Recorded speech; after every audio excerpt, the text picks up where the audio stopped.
नमस्कार मंडळी. तर थंडीच्या दिवसामध्ये इडली डोश्यांचं पीठ फर्मेंट होत नसेल तर ही पद्धत नक्की वापरा.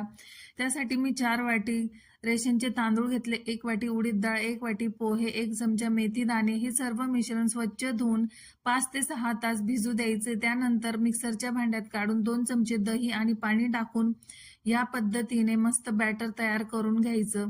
सर्व मिश्रणाचं व्यवस्थित हे मिश्रण फेटून घ्यायचंय. मिक्स करून घेतलं.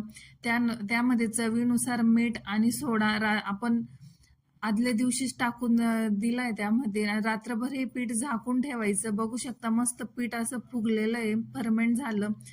त्याच्या मस्त इडल्या वाफवून घ्यायच्या आणि बघू शकता इडल्या एकदम जाळीदार आणि सॉफ्ट बनून तयार होतात. डोसा पण खूप कुरकुरीत येतो.